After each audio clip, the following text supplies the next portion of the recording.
After the U.S. envoy to Lebanon, Amos Hochstein, remarked that there is a shot at securing a deal soon, Lebanon is reviewing a U.S.-drafted ceasefire proposal, which aims to end the ongoing war. The U.S. ambassador to Lebanon, Lisa Johnson, relayed the proposal to Lebanon's parliament speaker, Nabih Berri, on Thursday.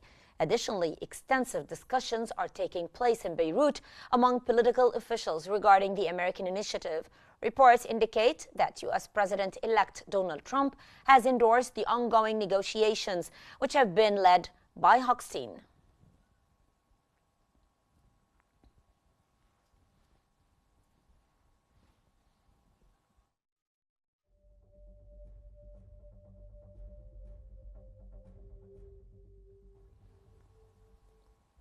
According to the Washington Post, Lebanese officials are expected to respond to the U.S. ceasefire proposal soon. The newspaper reported that Lebanon's parliament speaker, Nabih Berri, stated that discussions were progressing.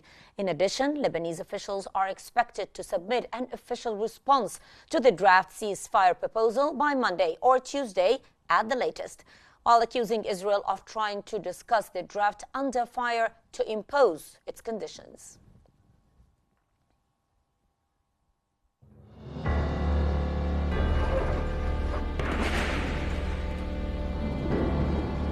As tensions simmered along the Israel-Lebanon border, a glimmer of hope emerged in the form of a U.S.-brokered draft agreement. The proposal handed to Lebanese Parliament Speaker Nabih Berri by U.S. Ambassador Lisa Johnson aims to end the hostilities between Israel and Hezbollah.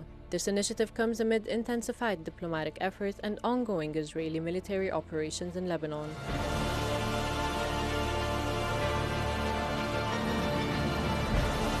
The proposal, delivered by U.S. Ambassador, aims for a 60-day cessation of hostilities and is framed as a foundation for a lasting ceasefire. It aligns with UN Resolution 1701, which ended the 2006 Lebanon-Israel conflict, and focuses on implementation mechanisms and the role of the Lebanese armed forces in southern Lebanon. According to U.S. media sources, authorities are optimistic that Hezbollah will agree to the terms of the agreement and expect an official response to the proposal by next Monday.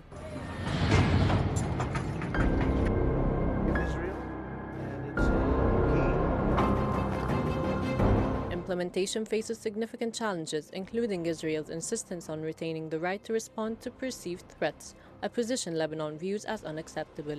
The proposal also includes plans for an enhanced UN peacekeeping force and the deployment of the Lebanese army in areas under Hezbollah's influence, measures likely to face strong resistance and further complicate the situation. International involvement in monitoring compliance is being considered, with potential U.S. or French participation. The Biden administration is pushing for a resolution before the transition to the Trump administration in January. As diplomatic efforts continue, the international community awaits Lebanon's official response, expected by next Monday. The success of this initiative could mark a turning point in the long-standing tensions between Israel and Lebanon, with far-reaching consequences for regional stability.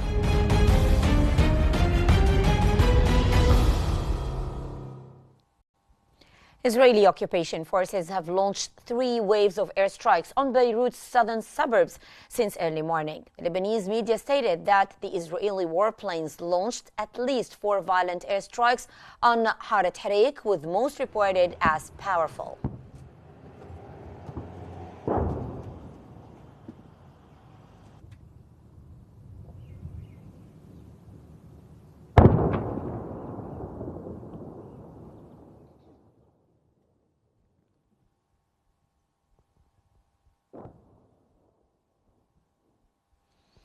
An Israeli strike on Beirut's Ras al-Nab'a has reportedly killed Hezbollah's media relations chief, Mohammed Afif. The Lebanese security sources confirmed the information to Reuters, though there has been no immediate confirmation from Hezbollah. The strike targeted a building housing the Ba'ath Party offices, and Ali Hijazi, the head of the party in Lebanon, confirmed to local media that Afif was inside the building at the time of the attack.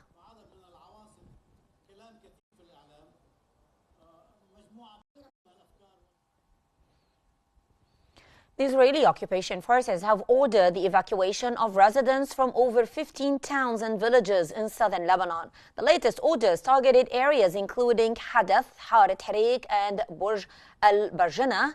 The occupation army spokesperson in Arabic said in statements, and he warned residents to leave immediately, citing preparations for airstrikes.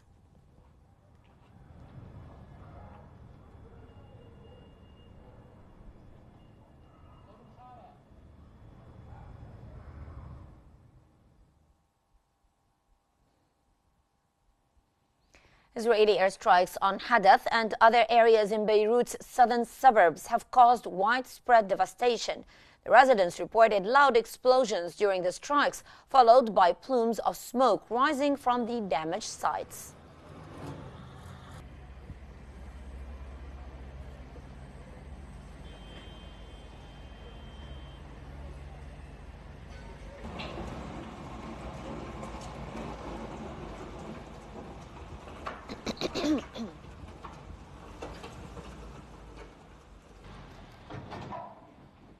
An Israeli airstrike has targeted a building in Beirut's central Ras al-Naba neighborhood, killing one person and injuring three. This marks the first such attack in nearly a month. The strike hit the busy area with a warning, with local media identifying the building as a bath party center.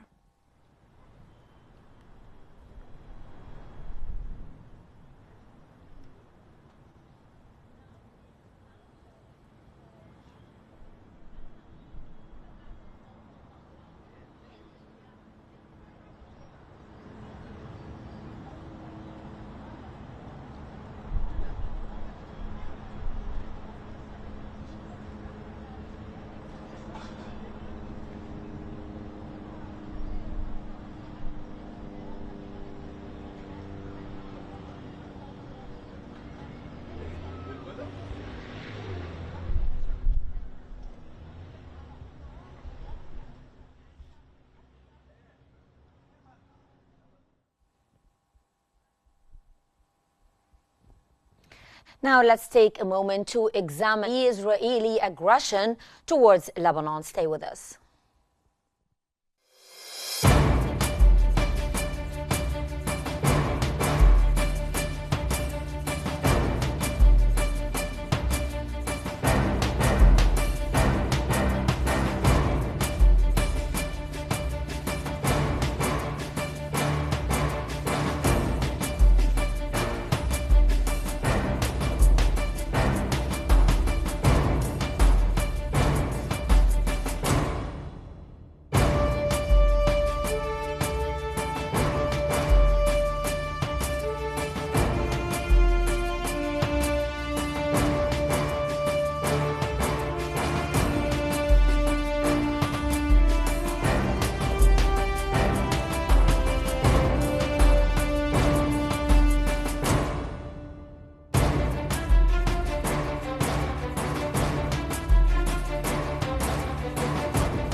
As tensions simmer along the Israel-Lebanon border, we are joined from Beirut by Mr. Abdulrahman El-Bizri, the Lebanese parliament member, to discuss the U.S. brokered ceasefire proposal, its implications for the already escalating situation in the Middle East, and the hope that it brings.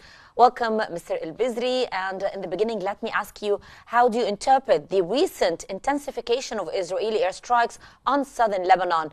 Is Israel trying to place military pressure on Hezbollah so that it responds politically?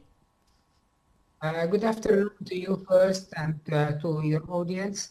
What the Israelis are doing now, they are increasing their bombardment and they are trying to aim at civilian areas, trying to destroy as much as possible buildings, houses, and rendering them unlivable.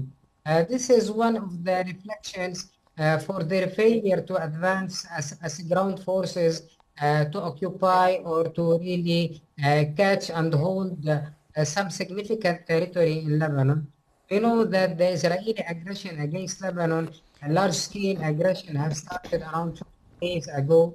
They have managed to destroy a lot of buildings. We are talking about 100,000 or 100,000 plus housing units, and they have destroyed a lot of agricultural areas. They have destroyed a lot of basic structure and infrastructure, and they have managed to assassinate major resistant leaders. However, really, they have failed any ground, and they have failed really to withhold Hezbollah rockets from reaching deep inside occupied Palestine. So one explanation for that is that this is a reflection of their military frustration. On the other hand, another reflection is definitely this is what you call trying to exert more pressure on the Lebanese negotiators, telling them if you don't really accept the terms that are being on the table by the American paper or by the American proposal, then more destruction is coming ahead. And this is a taste of of the aggression and destruction you are going to face in the future. And we're also joined now from Washington by Mr. Meher Abdel the political analyst. Thank you very much, Mr. Abdel for joining us. And let me ask you, how might the U.S. election results impact the ceasefire's implementation and enforcement?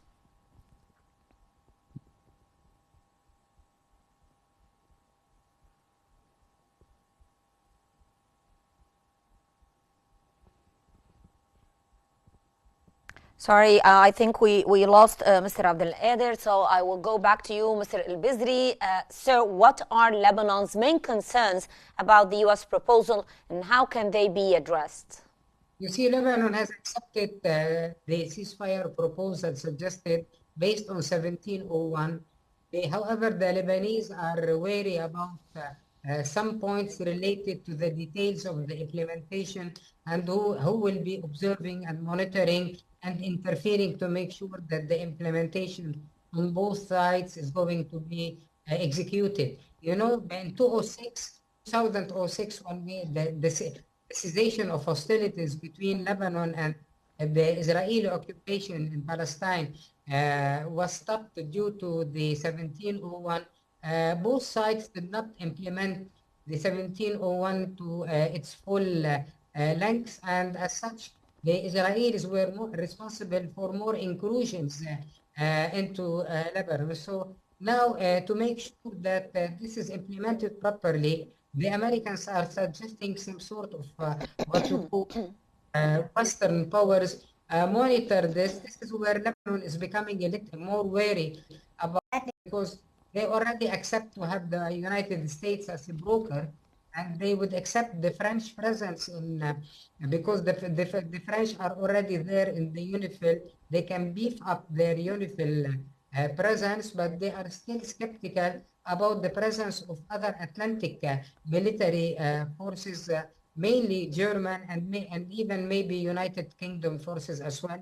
And they would recommend it to keep the same committee, which includes the Lebanese army, the Israeli occupational army, the US and France, and probably would not add any further groups. If addition is needed, then it probably should be one of the Arab countries and maybe other countries that Lebanon feels more relaxed and safe to have there. Lebanese are accepting 1701, but they don't want to accept it on the account of their sovereignty, and they don't want to give the Israelis an excuse or an item or in this treaty that will allow them to interfere anytime they believe that there is what we call misimplementation of this 1701. And we have just been joined by Mr. Meher Abdel the political analyst from Washington by phone. Welcome back, sir. And your own opinion, how might the U.S. election results impact the ceasefire's implementation and enforcement? First of all, thanks for having me in your show. I have doubts that this plan will work. because from day one, when Hezbollah start, firing rockets from southern Lebanon, it was in solidarity and support of what's going on in Gaza, number one. Number two, they wanted a peace and a comprehensive peace plan that will include ending military activities in southern Lebanon, or a ceasefire, in Gaza. So unless the United States and Israel submits a plan that will include such a thing, I think, Hezbollah will not accept, because accepting it means defeat of Hezbollah. The plan as it is right now will call for Hezbollah to pull back north of Litani River, away from the blue line between Israel and Lebanon, and then, expanding the UN peacekeeping in southern Lebanon to include the Lebanese army and the UN peacekeeping. In addition to, there were sources stating that the U.S. and Britain might introduce military forces in southern Lebanon. That's another, I believe that Hezbollah will consider this another form of occupation to southern Lebanon. And we remember at one point or another that Hezbollah had, fought so hard to push the Israeli military when they occupied South Lebanon. So I think the situation is very delicate, and unless they come up with a plan that will end, all military action in Lebanon and in Gaza, the chances of this plan to succeed, it will be very, very difficult. Yes. Back to you, Mr. Abdelkader. What role could the incoming Trump administration play in mediating between Israel and Lebanon, particularly given Trump's previous stances on the Middle East? Now, Trump is a man of action. We have to admit that, and he is unpredictable. But, if we look at his history in the Middle East, he had gave Israel so much. He gave them the annexation of the Golan Heights. He moved them embassy from Tel Aviv to Jerusalem. He declared Jerusalem to be the capital. He closed the Palestinian mission in Washington, and he accepted that Israel, declaring that any production in the settlement to be labeled as made in Israel in lieu of settlements. That's his history in addition to the Abraham Accord, which he has, pushed some Arab countries to have peace treaty with Israel. That's the history. Now, during the campaign, he made several promises. One, he said, I will end the war, but he did not actually put forth a specific plan how he is going to end the war. But at the same time, he had made several remarks. One of the remarks that he made, he told Netanyahu, proceed, do your job, and end the war, but do whatever you want. Now, also his assignment to members of his cabinet was really, unbelievable. He had, recommended or, assigned certain posts, which is very critical to in the government for foreign affairs, such as the National Security Advisor, Mike Waltz, and such as he recommended Alice Stefanik to be the U.S. ambassador to the UN, and Michael Huckabee to be American U.S. ambassador to Israel, and the foreign ministry or the State Department to go to Mike Ruby. All these candidates, all combined, they consider Israel as a holy.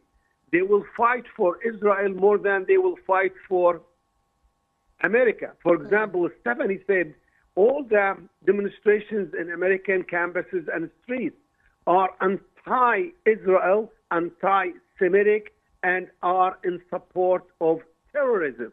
So she labels the students' movement as supporting terrorism, and she said we should end it.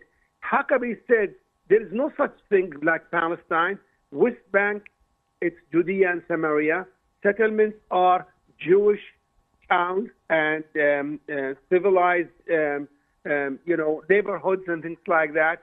And he said, we will not allow whatsoever, a creation of the Palestinian state. So all of these assignments and all of these recommendations for cabinet members, indicates one thing, that the people who will control foreign affairs within the United States of America, all hawkish personnel within America, that they will defend the state of Israel and will not recognize any, anything that will, support any Arabs or Palestinians. Yeah, I get the point. I will go back to Mr. El-Bizri in Beirut. Sir, how could Hezbollah's potential response to the agreement affect its actual implementation? Well, you see, first of all, let me comment on your other guest, what he said. To us in Lebanon, and by experience, we have experienced a lot of conflicts with the Israeli occupation in Palestine. The Americans were, irrespective of their administration, were fully supportive of Israel. And as such, you cannot, although we need America to mediate any peace or any settlement, yet unfortunately, America is always siding with the Israelis. This is a well-known fact, and we have to deal with it.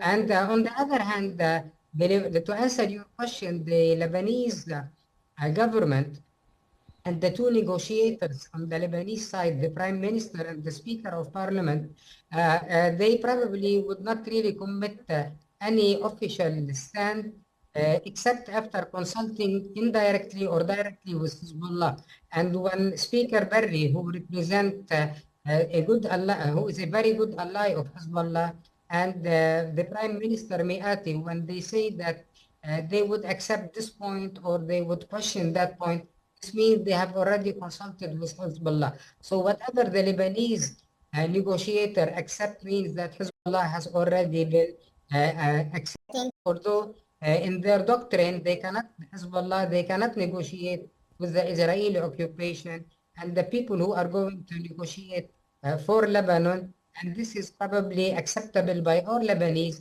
is going to be the Lebanese government. Okay.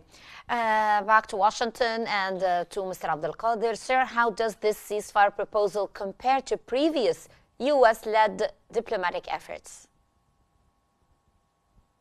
Well, I think, the U.S., the current administration, the current U.S. administration, which is the Biden administration, everybody recognizes one thing. It is the weakest government ever had been in the United States of America.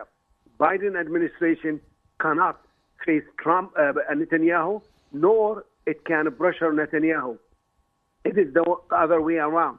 Netanyahu leads anything and everything when it comes to U.S. policy towards the Middle East. And the whole world recognizes that, and that's why Netanyahu becoming more and more hawkish, and every time, he does something and they ask him to pull back on or reduce or minimize, his military activities, he goes above and beyond, and he increases his demands. So I do believe that Netanyahu will not accept any kind of a treaty or agreement with Lebanon before Trump comes on board. He wants to give Trump victory. He wants to give Trump the feeling that he is working with him, and he wants to make him a winner. So any piece of a treaty will not take, or ceasefire will not take place before. Unfortunately, our time is up, sir. But I would like to thank you both. I would like to thank very much Mr. Abdulrahman El-Bizri, the Lebanese Parliament member, and Mr. Maher Abdelkader, the political analyst. Thank you very much, both of you, for your valuable insights. And ladies and gentlemen, this brings us to the end of our special coverage. Thank you for watching, and stay tuned for more updates here on Q News.